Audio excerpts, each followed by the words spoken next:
Hey everyone, welcome. So today I'm going to be talking about how to cross-hatch a hand. And if you're someone who's been struggling with cross-hatching or drawing a hand for that matter, this will be a really good tutorial for you to learn how to use crosshatch better, to avoid some of the most common mistakes that people made. And so what I'm doing is I'm using a hand drawing that I just had recorded a cross contour video just the other day. So as you can kind of see, I already have some of those cross contour pencil lines, and that's why it looks a little bit rough now. But as you'll see, by the time the drawing is done, it won't sacrifice the drawing at all. So if you already saw the cross contour video and you want to use cross contour, remember it's kind of like a precursor to doing cross hatching. As you can kind of see, I'm using some of those cross contour lines to kind of guide the way that I'm thinking about which direction I should make my lines. So the number one, mistake I think that a lot of times people make when they're cross hatching is that they're not really aware of this idea of direction of line. And this is something that I've talked about a lot in various videos, is that you want your lines to be sort of mapping or wrapping around your object.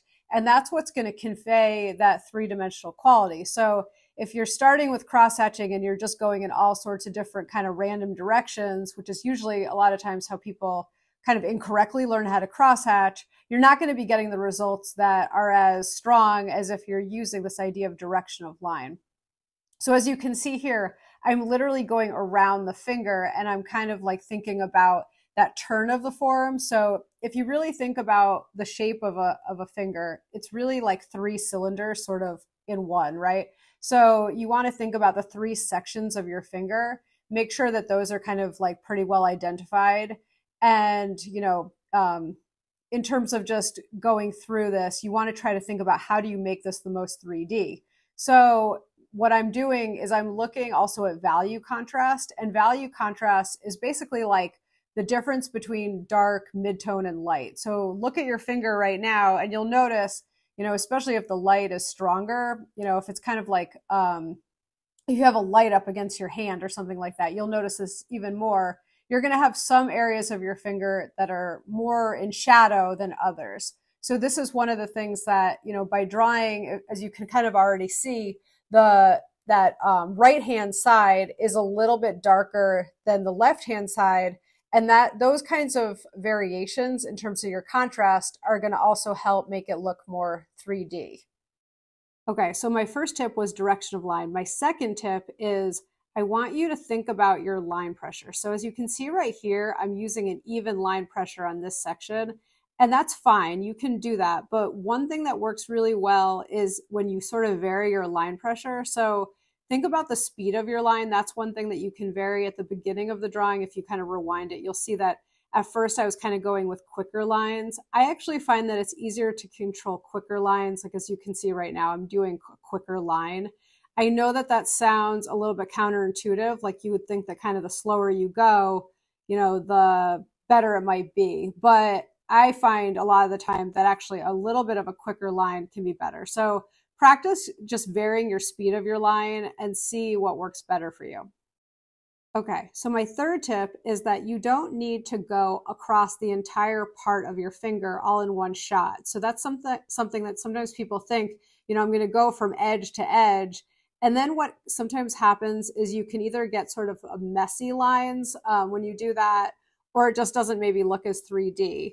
So, one thing to do is to actually start at each edge. So like, as you can see right here, I'm going from one edge and then now I'm going from the other edge. And by doing that, not only do you reinforce that first tip that I had, which was about this idea of direction of line, which will be helpful to make it look more 3D, because again, it'll kind of show this idea of like the ellipse and the cylindrical nature. But also it won't be as messy. Okay, so my fourth tip is that I want you to really be mindful and show all the little details in your hand, right? So your hand, you have, all the different curves and wrinkles and hand lines, and all those kinds of things are going to be important for making your drawing look more realistic. So when you think of a cartoony drawing, it's cartoony because it eliminates all these details. So cartoons just in general, if you think of like hands-on, Family Guy or The Simpsons or any of those kind of shows, they're really basic, right? They're just all like curves and they don't have any of those details. So you're kind of in trying to do a realistic drawing, you're thinking like of the opposite. You're looking at all those little divots and wrinkles, and all those kinds of details are going to really help you. And not only do you want to just include those, I want you to go back to that idea of direction of line. So think about when you look at, if your hand has a wrinkle in it, I want you to kind of notice, well, what direction of line should you go in to convey that wrinkle, right? So, you can go back to the cross contour video and look at that. You can look at how the direction of line that I'm going in right now, because every time you have a different direction of your line, you're sort of showing a change in the picture plane and in terms of the dimension. So, you want to think about which direction, you're rounding out maybe a fold or something like that. That will really make it look more realistic. So not only just adding details, but also going back to thinking about this idea of direction of line and how you can show that the most effectively in your drawing. And so just in general, whenever you're drawing using cross-hatching, I want you to get out of the idea that you're filling an area in, right? So I think that a lot of times when people learn to draw kind of early on when they're younger, they think about coloring in, right? So you're drawing something and then you just fill in the section. So that's not quite what you're trying to do here. What you're trying to do in general is use lines to kind of map out your object and to use lines to make it look dimensional. So kind of like if you're noticing that you're just sort of filling sections in, try to get out of that mindset and think about how do you use those lines to convey the form. Okay, so my sixth tip for you is that you want to really focus on high contrast. So high contrast in anytime you're talking about drawing is having not only a good variation of, darks, midtones, and lights, but kind of a dramatic, going from dark to midtone to light sort of dramatically. And that will make it look more, not only more of an interesting drawing, but more finished and more 3D. So the majority of the time when people have, cross-hatching drawings that don't quite look as successful, a lot of the times what they're missing is more contrast. So the thing with contrast though, is that you kind of have to balance out, wanting to have contrast with not overworking. So sometimes people just kind of go, they just keep going and going and going, and then they lose contrast, right? Because if you keep layering and layering and you draw every section of your hand exactly the same, you're not going to have contrast. So what do I mean when I look at this drawing? What you can kind of see is the thumb is currently a lot lighter than that, the ring finger, right? So the ring finger is kind of in shadow. It's folding underneath. So it's darker than the thumb. So what happens, in terms of when you look at something, this is kind of like how, the optical aspect of drawing is that things that are light tend to pull forward and things that are dark tend to recede, right? So they kind of like look like they kind of go back into space if they're darker. So as you can kind of see that the thumb, it kind of like looks like it looks like it's more in front than that ring finger, because I want the ring finger to be in shadow. I want it to look like it's receding. So those are kind of some things that with contrast that you can think about. But not, again, I always recommend to people, as much as possible, draw from life. And by that, I just mean draw your actual own hand. Don't use a photograph. Don't use just a reference on the internet. I know that people do that, and it's not the worst thing, but it's just so much better to use your own hand, because when you draw your own hand, you will see so many more details than if you use a picture, right? If you use a picture, it's already flattened out. You're already eliminating so many details because it's a photograph. Even if you have a very, sometimes, yeah, you can get a very high resolution or very detailed photograph, but generally speaking, it's just a better practice to actually draw your hand. So that's what I recommend. Draw your hand, and you'll be able to automatically see more of that contrast.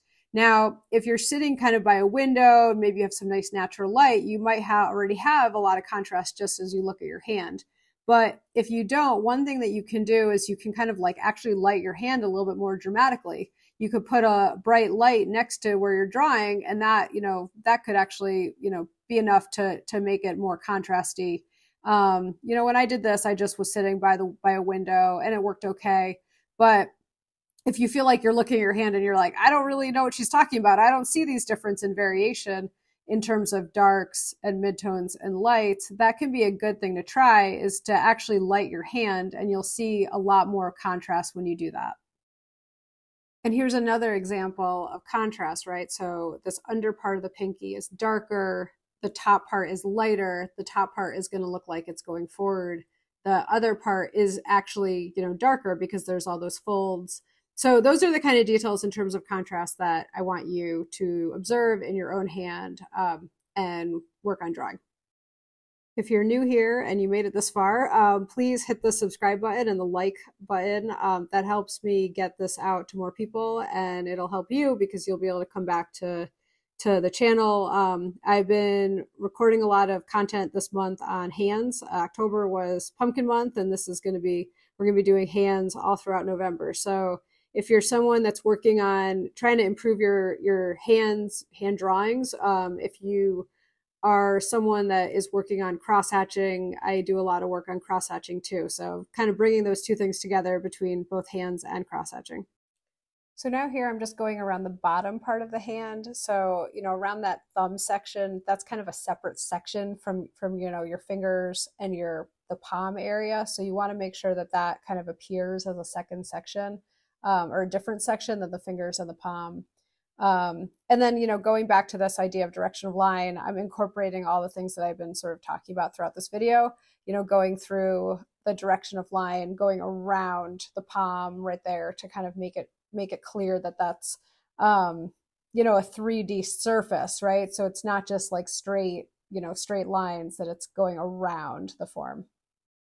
And now the last thing is that since this is a gray toned paper and I'm using black for the cross hatching, you can go back in with either, I'm using a white colored pencil here, just a white Prismacolor.